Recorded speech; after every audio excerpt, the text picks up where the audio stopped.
જય શ્રી રામ મિત્રો, સ્ટોક માર્કેટની વિડીયો સિરીઝમાં હું તમારું સ્વાગત કરી રહ્યો છું.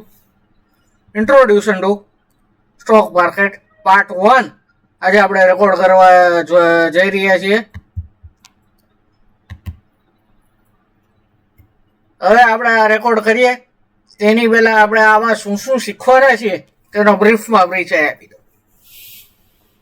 આપણે આમાં જો સ્ટોક માર્કેટના પહેલા 3-4 વિડીયો બેઝિક કોન્સેપ્ટ શીખીશું, ટર્મિનોલોજીસ તેના પર ચર્ચા કરીશું. પછી થોડુંક ફંડામેન્ટલ રેશિયોઝ કેવી રીતે બેલેન્સ શીટ ઉપરથી રીડ કરવાના છે, કેલ્ક્યુલેટ કેવી રીતે કરવાના અમુક રેશિયો ન આપેલા હોય તો એ વિશે ચર્ચા કરીશું. એ પ્રકારના રેશિયો જે આપણે ચર્ચા કરીશું એને આપણે કહેવાય ને કે તમારો ડૉક્ટર જ્યારે બોડીમાં ટેસ્ટ ચેક કરે તો કોલેસ્ટ્રોલ કેટલું છે, ડાયાબિટીસ કેટલું છે, એ બધું રિપોર્ટ જે આવે ને એ બધા ડિજિટ્સમાં હોય છે કે ફિગર્સમાં હોય છે. ફિગર્સમાં મીન્સ 10 પોઈન્ટ 20 પોઈન્ટ એવા હોય છે. ઇસીજી રિપોર્ટ જેવા હોતા નથી. ઇસીજી રિપોર્ટ એટલે આપણા ચાર્ટ્સ, ટેકનોલોજી એના ઉપર ચર્ચા કરીશું. એટલે પણ આનો બેનિફિટ શું છે? સુગર લેવલ છે એ તમારે ઇસીજી રિપોર્ટમાં નથી જોઈ શકતા. તમે ઇસીજીમાં ન આવે કોઈ. આપણે આ વસ્તુ એવું છે કે રિલાયન્સ છે એનો પહેલા આપણે બ્લડ રિપોર્ટ જોશું, પછી આપણે એનો ઇસીજી પણ ચેક કરશું. એ લેવલના લઈ જવાના છે. આ તો એડવાન્સ છે, આ તો બિગિનિંગ છે. હવે આપણે એડવાન્સ ઉપર જઈએ. હવે તમે વિચાર કરો કે માર્કેટ ક્રેશ થયું તેના પહેલા કેટલા સ્ટોક પ્રોફિટમાં હશે. પ્રોફિટ બુક ટાઈમે ન કરી શક્યા તેના કારણે એ સ્ટોક અત્યારે લોસ આપતા હશે. કારણ કે તેમાં હ્યુમન ઇમોશન આવી જાય છે. ઇમોશન આવે છે. એને ખબર છે કે RSI ડાઉન થઈ ગઈ છે, અપ ટ્રેન્ડમાં હતી છે, ઓવરબોટ. એ ઓવરબોટની પોઝિશન હળવે ઘટી રહી છે, RSI ડાઉન જઈ રહી છે. પણ ત્યારે એને એનું ઇમોશન કામમાં આવે છે. ઇમોશન લાગે છે એટલે એ સ્ટોક વેચી નથી શકતો. હવે આનું સોલ્યુશન છે આપણે અલ્ગો સોફ્ટવેર. અલ્ગોરિધમેટિકલી આપણે કામ કરવું પડે છે.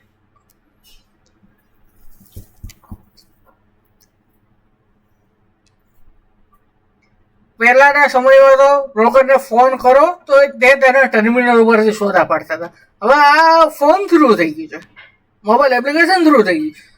હવે અલ્ગો સોફ્ટવેર આવી ગયો છે. તમને સુતા છો, તમને ખબર નથી, તમારો ટ્રેડ એક્ઝિક્યુટ થઈ ગયો, તમારી કન્ડિશન સેટિસ્ફાય થઈ ગયો, તમારો ટાર્ગેટ આવ્યો કે SLM ઓટોમેટિક કાપી નાખશે. તમને પૂછવા નહીં આવે કે કાપીએ સર, એવું પૂછવા નહીં આવે. અલ્ગો સોફ્ટવેર એનો ફાયદો છે, નુકસાન છે, બધું છે. એના વિશે આપણે ચર્ચા કરીશું. મલ્ટીબેગર સ્ટોક કેવી રીતે ફાઇન્ડ આઉટ કરવા એ ચર્ચા કરીશું. પ્લસ આપણે છેલ્લે અમુક સ્ટ્રેટર્જીસ જે મેં 5 વર્ષથી યુઝ કરેલી છે, ઇમ્પ્લિમેન્ટ કરેલી છે, તેના વિશે ચર્ચા કરીશું. એટલે આ મિનિમમ 150 વિડીયોઝની તો આ સિરીઝ મિનિમમમાં આવે એવી છે. 150 વિડીયોઝની સિરીઝ આપવાની છે. તો શ્રી ગણેશ કરીએ. કારણ કે આપણે તમને પ્રો ટ્રેડર બનાવવાના છે.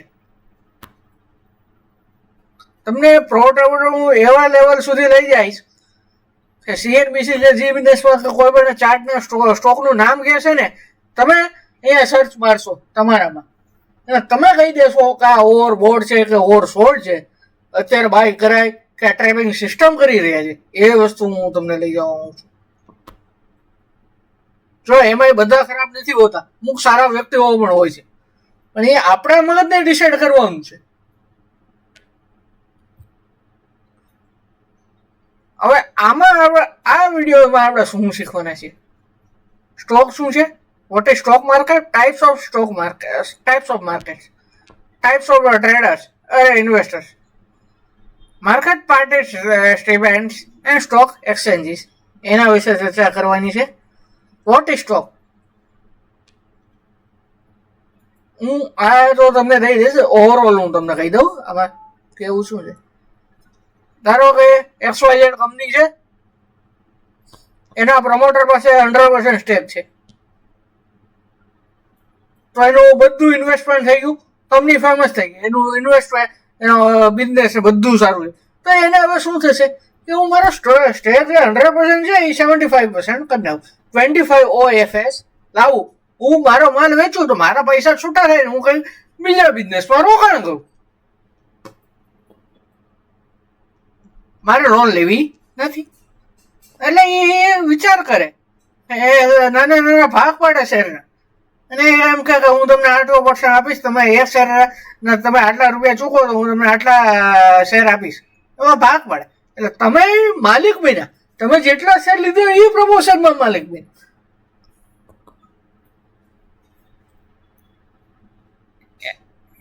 એને એની માલિકી ડાયવર્ટ કરી છે, ડાયલ્યુટ કરી છે, ડાયવર્ટ ને ડાયલ્યુટ કહેવાય, ડાયલ્યુટ કરી છે અમુક પર્સન્ટેજ,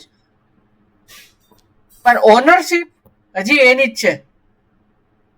ઓનરશિપ મીન્સ બિઝનેસમાં જે મેજર ડિસિઝન લેવાનો હોય છે એના જ હોય છે. અમુક કંપનીઓ એવી છે જેમાં એ ઓનરશિપ 30% જેવી હોય છે, કારણ કે ટ્રસ્ટેડ કંપનીઓ છે.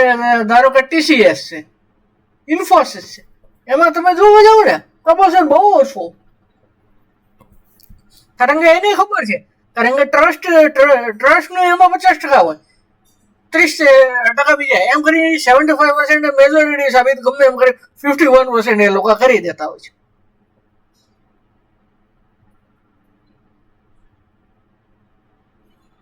જો મેં આમાં તમને આન્સર આપી દીધો, શું કામ એ લોકો પ્રાઇસ રેઝ કરે છે.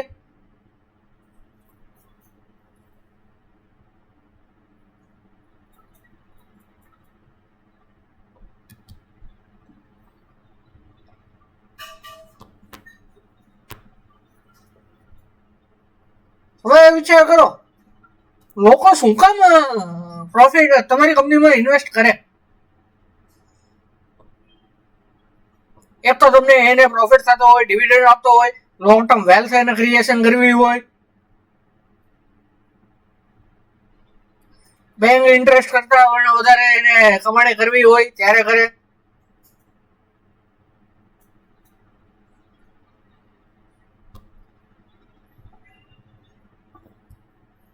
શેરના કેટલા પ્રકાર છે? મુખ્યત્વે તો 2 પ્રકાર છે, હજી અંદર કેટલા બધા પ્રકાર આવે છે. ઇક્વિટી શેર અને પ્રેફરન્સ છે. ઇક્વિટી શેર એટલે કે તમને વોટિંગ રાઇટ ને બધું ઓનર જ કેવો, એટલા પ્રકારમાં લીધો હોય ને એટલા પ્રકાર કર્યા રાઇટ ને કોઈ પણ કંપનીના ડિસિઝનમાં જ્યારે તમારી જરૂર પડે ત્યારે તમારે વોટ્સ ને બધું આપવાનું હોય છે. લોકો જનરલી આપતા જ નથી હોતા, કારણ કે પ્રોસેસ ખબર નથી, મેનેજમેન્ટને ઓળખતા નથી. હું રિલાયન્સની એની વાત નથી કરતો, હું નોર્મલ વાત કરું. તો ઘણી વખત છે ને રોંગ ડિસિઝન લેવાઈ જતા હોય છે. રોંગ ડિસિઝન કેવા રોંગ ડિસિઝન લેવાય છે? તારો XYZ કંપની મારી છે અને હું લોસ કંપની પ્રોફિટેબલ હું કરી નથી શકતો, પછી એક વર્ષ છું, હવે મારે મારી સેલરી હાઈક જોઈતી, હું સેલરી હાઈક મારી એમને ન લઈ શકું. મારે બોર્ડ ઓફ ડિરેક્ટરોને બધાને શેર હોલ્ડરોને બોલાવવા પડે, વોટિંગ પાસ કરાવડાવવું પડે, મેજોરિટી તો મારામાં સાબિત થાય મારા પક્ષે તો હું બની શકું. અને તમે વોટ દેવા નથી જતા, મેજોરિટી તો મને ખબર છે મારી પાસે 48% વોટ છે, 3% વોટ ખબર નહીં મારી પાસે નથી, મારે મેજોરિટી સાબિત કરવા જવું પડે, સમજી જવું પડે. હવે જો લોકો વોટ દેવા નથી આવતા ને એ બધું થાય છે, 30% વોટ ખાલી છે ને 30% મારી અગેન્સ્ટમાં પડ્યા હોય તો એ મેજોરિટી તો મારી સાબિત થઈ ગયેલી છે, કારણ કે બીજા વોટ દેવા નથી આવ્યા. આ વસ્તુ છે, આ વસ્તુ પણ થઈ શકે.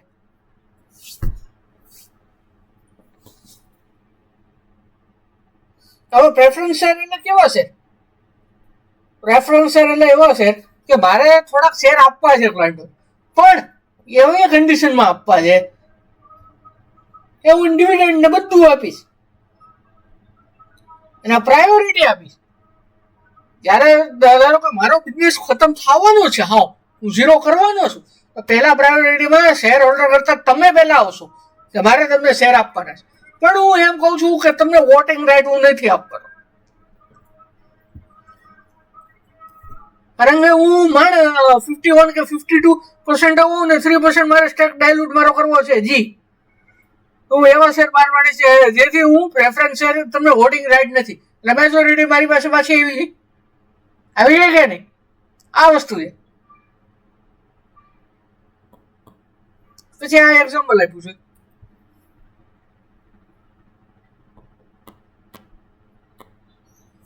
What is a stock market? Stock market is a place when buyer and seller comes and buy the stock and sell the stock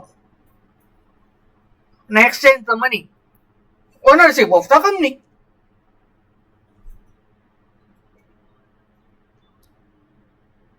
Buy and sell the ownership of the company.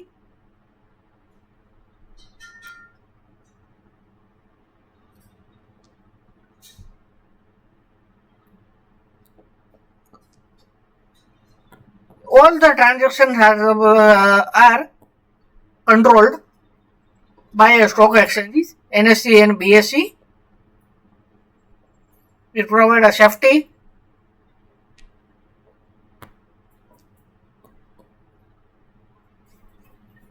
and liquidity. Liquidity also provided.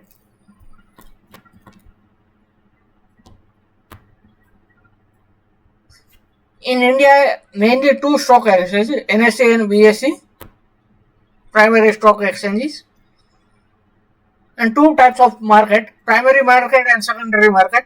Primary market IPO, initial offering. જ્યારે કંપનીને પહેલી વખત જ્યારે listing કરવા આવે છે ને ત્યારે હંમેશા પ્રાઇમરી માર્કેટમાં પહેલા દિવસે આઈપીઓ આવે. આઈપીઓ આવે ને ઇનિશિયલ પબ્લિક ઓફરિંગ એટલે એ પ્રાઇમરી માર્કેટમાં જ આવે.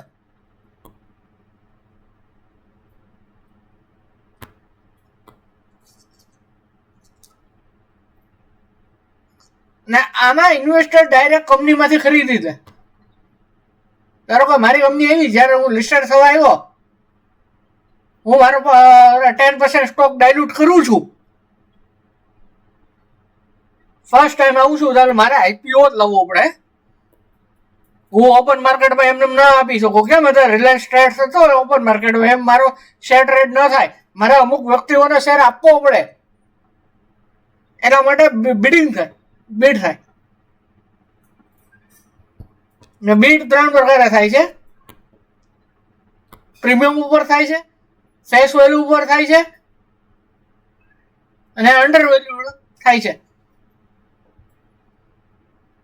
ધારો કે ફેસ વેલ્યુ 10 છે, હું 100 રૂપિયાના ભાવે આઈપીઓ લાવું છું. એ 100 રૂપિયાના ભાવે આપ્યો ને, આમાં 10 રૂપિયા મારું ફેસ વેલ્યુ આવી અને 90 રૂપિયા આવ્યું ને છે એ મારું પ્રીમિયમ આવ્યું. હું 10 રૂપિયાનો શેર 10 રૂપિયા ફેસ વેલ્યુ વાળો છે 10 રૂપિયાના ભાવે લાવું છું, તો પછી એને ફેસ વેલ્યુ એ ઉપર લાવ્યું કહેવાય, જે બહુ રેર છે. અને મારી ફેસ વેલ્યુ 10 રૂપિયા છે ને હું 8 રૂપિયા શેર જયારે લિસ્ટેડ કરવા લાવું છું, આપું છું, તો એ તો બહુ ઓલું કહેવાય, rare of the rare case. Rare case નો પણ રેર કેસ ક્યારે આ વસ્તુ થાય? મોસ્ટલી તો પ્રીમિયમ ઉપર જ લિસ્ટિંગ આઈપીઓ આવતા હોય છે, પ્રીમિયમ ઉપર જ આવતા હોય છે. પ્રીમિયમ આપણે શું કામ આપવું પડે? ધારો કે 2000 થી મારી કંપની ચાલુ છે, 2025 થી હવે હું કંપનીને લિસ્ટ થવા આપ્યો. જયારે હું 2000 હતો ત્યારે મેં મારા પૈસા લગાવ્યા હતા, મારો એફર્ટ આપ્યો હતો, ટાઈમ આપ્યો હતો, કંપનીને ગ્રોથ કરી હતી. હવે 2025માં તમે મારી જેટલો હક નહીં, તમે મારી બરોબરી બેસવા માંગો છો એટલે પ્રપોઝ છે ને, ઇન પ્રપોઝન ઓફ શેર હોલ્ડિંગ. તો હું કઈ એમને તમને 10 રૂપિયાના ભાવે મેં લગાવ્યા હતા ત્યારે 10 રૂપિયાના ભાવે હું આપું નહીં, કારણ કે કંપનીનો સેલ્સ વધ્યો છે, ગ્રોથ થયો છે, કંપનીની ગુડવિલ થઈ ગઈ છે. હું એ ભાવે ના આપું, હું એનું પ્રીમિયમ ચાર્જ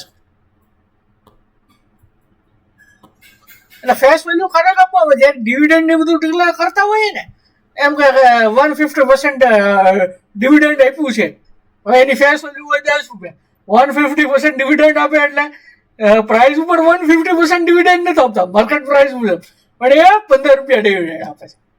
તમને કે 150% ડિવિડન્ડ છે, એ વસ્તુ આપણે સમજવાની છે બધી ડિટેલમાં, મજા આવશે તમને. આમાં દે સેકન્ડરી માર્કેટ એટલે બીજા દિવસે હવે કંપની, ધારો કે મેં મારી શેર લિસ્ટ કરી દીધા, હવે પર્સન એ શેર લીધા છે, પર્સન બી એ શેર લીધા છે, પર્સન સી એ શેર લીધા છે.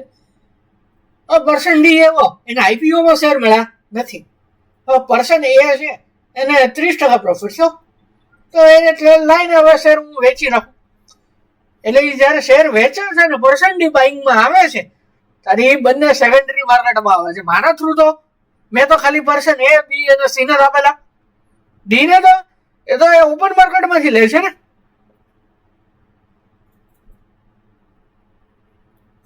જો તમને આ બધી ડિટેલ આમાં લખેલી છે, પ્રોપરલી સમજાય એ રીતે આપણે સમજી આવીએ છીએ.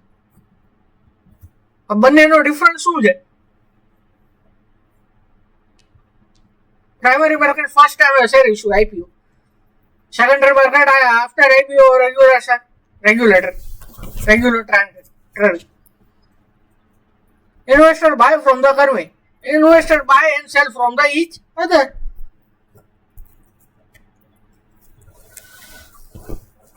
આમાં શું કંપની ફંડ રેઝ કરે છે, આમાં પૈસા આઈપીઓ આવ્યો એટલે મારા ખીચામાં પૈસા આવ્યા, આઈપીઓ માંથી મેં મારો શેર ડાયલ્યુટ કર્યો. એટલે ત્યારે સેકન્ડરી માર્કેટમાં શું થશે, હું મારો શેર ડાયલ્યુટ નથી કરતો, મારી પાસે પૈસા નથી થતું, મને અંદરો અંદર ઇન્વેસ્ટરો બાય સેલ કરે છે, ઇન્વેસ્ટરો ઓછે થાય છે.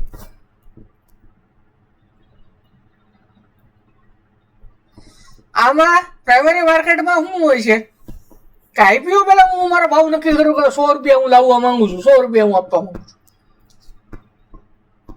સેકન્ડરી માર્કેટમાં બાય અને સેલની ડિમાન્ડ ઉપર ચેન્જ થતા હોય છે કોન્સ્ટન્ટ.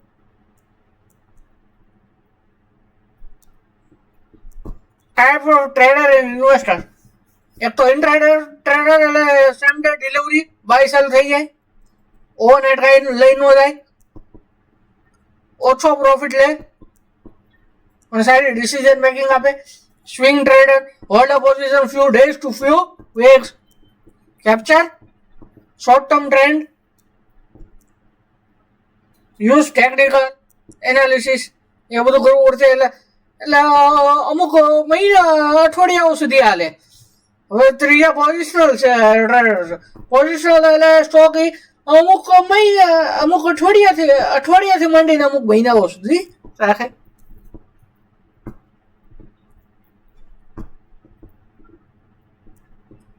આમાં એને છે ને ડિસિઝન મેકિંગ 100% ફાસ્ટ જોઈએ. ગનશોટ કહેવાય ને, ગનશોટ લેવો પડે.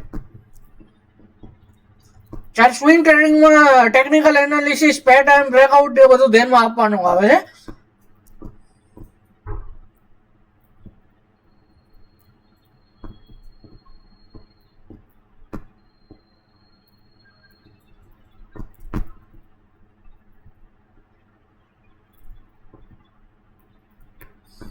પોઝિશનલ એટલે કે ફ્યુ ડેઝ થી ફ્યુ મંથ સુધી રાખવો પડે છે. તો એને શું થાય, ઇન્ટ્રાડે અને ઇન્ટ્રાડે વાળાને જેમ એને ટેન્શન થોડુંક ઓછું, 2% ઘટી ગયો તો એને ખબર છે અમુક મહિનાઓ સુધી મારે રાખવાનો છે, એટલે ઉપાધિ નથી. સ્કેલ પર very quick, fraction of seconds.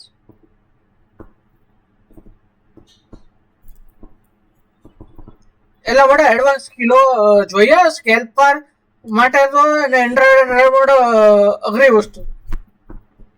Swing વાળાને બધું શું છે, સ્વિંગ ટ્રેડર ને પોઝિશનલ ટ્રેડર એ કદાચ ફ્યુ વીક સુધી રાખી શકે. લોંગ ટર્મ ઇન્વેસ્ટર શું છે, યુ હેવ ટુ ડિસાઇડ.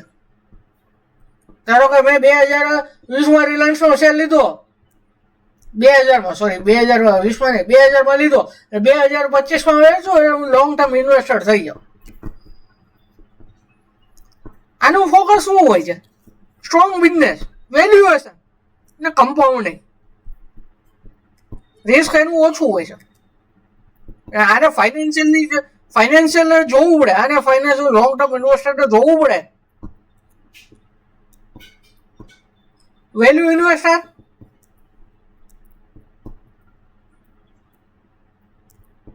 એટલે અંડર વેલ્યુ ચીપ સ્ટોક હોય ને એવા ખરીદે.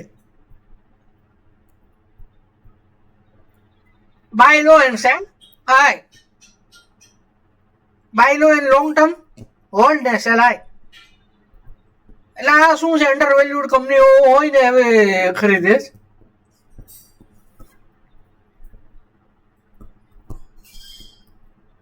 હવે ગ્રોથ ઇન્વેસ્ટર્સ કેવા હોય છે, જે કંપનીનું અર્નિંગ, સેલ્સ અને માર્કેટ શેર ને બધું ઇન્ક્રીઝિવલી ફાસ્ટર થતું હોય ને એવી કંપનીઓમાં નાખે. એ લોકો હાઈ રિસ્ક હાઈ રિટર્ન લે અને ફ્યુચર પોટેન્શિયલ ઉપર આ લોકોનું બિલીવ હોય. ડિવિડન્ડ ઇન્વેસ્ટર્સ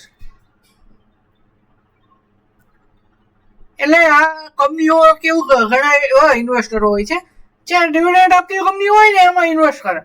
તો એને 15-20 હજાર જેવું મહિને ખાતામાં કંપની ડિવિડન્ડ આપે ને એ પડ્યું રહે. એમ સ્ટોકની ભાવ વધઘટ થઈ રાખે, એ ડઝન્ટ મેટર, અને એનું ડિવિડન્ડ આવતું રહે એવા પ્રકારનું.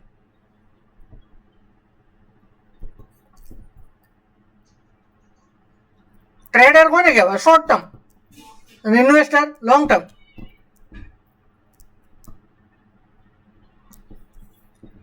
હવે market participants, retail investor. Retail investor એટલે એવો ઇન્વેસ્ટર આપણે એવો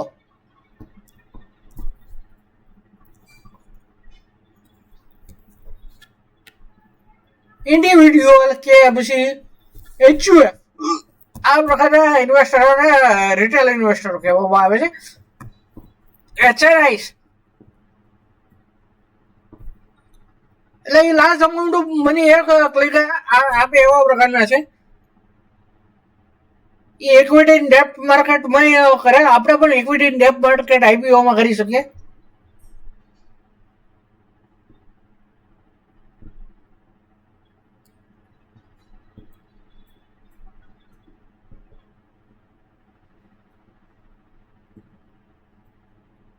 આ લોકો છે ને સ્ટોક મેન્યુપ્યુલેટ કરી શકે.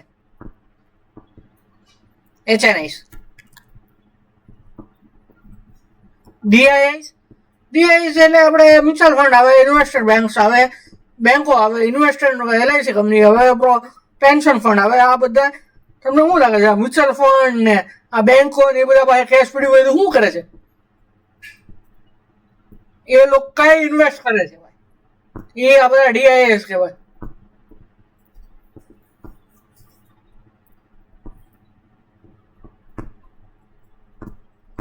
હવે ફોરેન ઇન્વેસ્ટર એટલે ફોરેન બેંક છે, અમેરિકન બેંક છે, એને ઇન્ડિયામાં ઇન્વેસ્ટ કરવું છે. તો ફોરેનનું હેજ ફંડ હોય એને ઇન્વેસ્ટ કરવું હોય તો આ બધા માટે, ફોરેન મ્યુચ્યુઅલ ફંડ આ બધા માટે જે ઇન્વેસ્ટ કરે ને એને FII કે FPI કહેવામાં આવે છે. હવે પ્રમોટર, આ કંપની મારી છે, મેજોરિટી મારી પાસે છે અત્યારે સ્ટેક.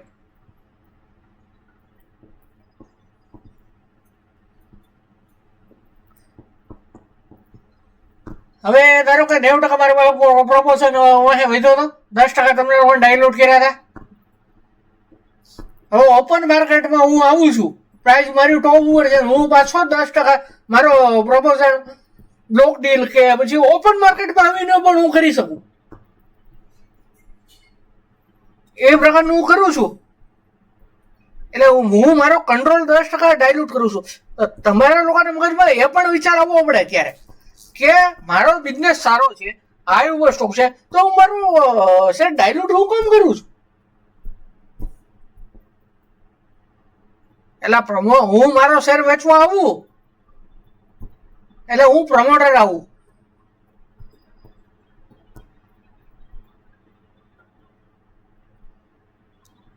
બ્રોકરેજ ફોર્મ્સ ઝીરોધા ને એન્જલ વન ને ઇન્વેન્ચર ગ્રોથ ને આ બધા બ્રોકરેજ ફોર્મ કહેવાય, જે પ્લેટફોર્મ આપે છે બાઇંગ એન્ડ સેલિંગ ઓર્ડર અને ટ્રેડિંગ પ્લેટફોર્મ આપે છે. માર્કેટ મેકર્સ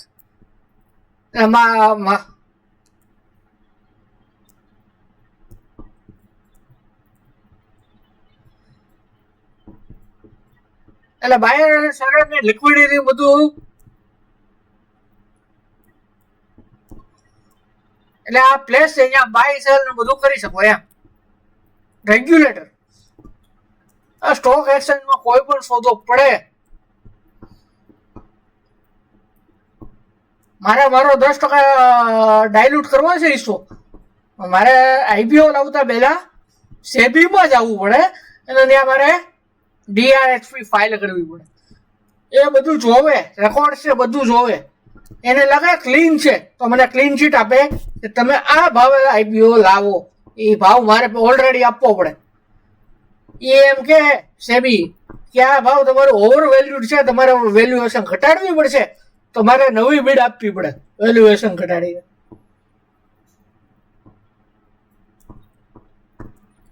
એ રિટેલ ઇન્વેસ્ટરોના કંટ્રોલ માટે છે. ધારો કે મેં 10 લાખ શેર વેચ્યા, મારી પાસે હતા ને 10 લાખ શેર ને મેં વેચ્યા છે, આમે બાયર તો હશે ને. હવે હું એમ કહું કે મારે ડિલિવરી નથી દેવી તો ન ચાલે, મારે દેવી પડે, કારણ કે મારી માથે સેબીનું રેગ્યુલેશન આવે.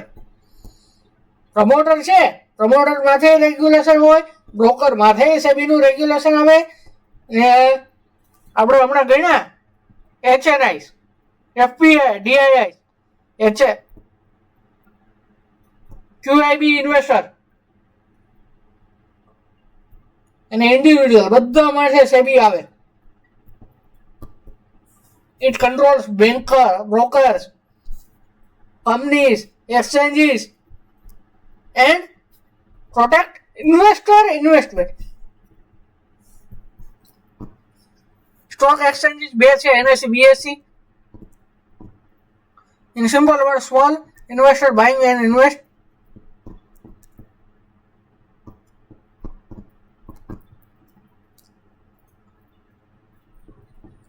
NSE છે ને 1992 માં ડેવલપ થયું. નિફ્ટી બેંક, મિડ કેપ આ બધા એને ઇન્ડેક્સ શું છે એ બધું છે આપણે ડિટેલમાં ચર્ચા કરવાની છે. બોમ્બે સ્ટોક એક્સચેન્જ 1875 માં ડેવલપ થયેલું. 1875 એટલે સમજો ને હમણાં થોડાક દિવસ પહેલા જ તે એના કંઈક 250 વર્ષ કમ્પ્લીટ થયેલા.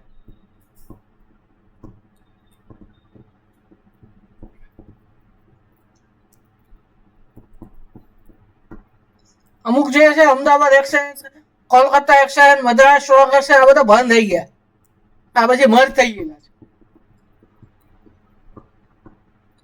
ક્લિયરિંગ કોર્પોરેશન NSE નું શું છે, NSCCL. તમે લોકો જોતા હશો, બાય કર્યું હોય બીજા દિવસે તમારા ક્રેડિટનો મેલ આવે છે, એ NSE માંથી આવતો હશે, CDSL માંથી આવતો હશે. આ ક્લિયરિંગ કોર્પોરેશન ICICI કે NSCCL આ વસ્તુ કરતા હોય છે.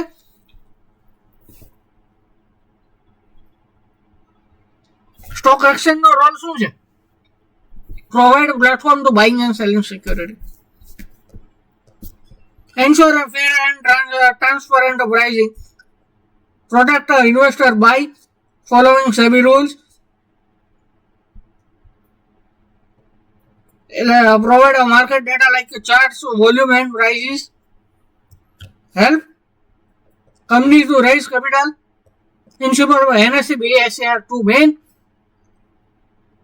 places where stock trading happens in India. આપણે શું શીખ્યા એ શું છે. Thank you for listening you friends. આ તો થિયરી હતી એટલે થોડુંક મારે ફાસ્ટ ફોરવર્ડમાં હું જોઉં છું. બાકી બધી શાંતિથી ડિટેલ આપણે એક વસ્તુ ચર્ચા કરવાની છે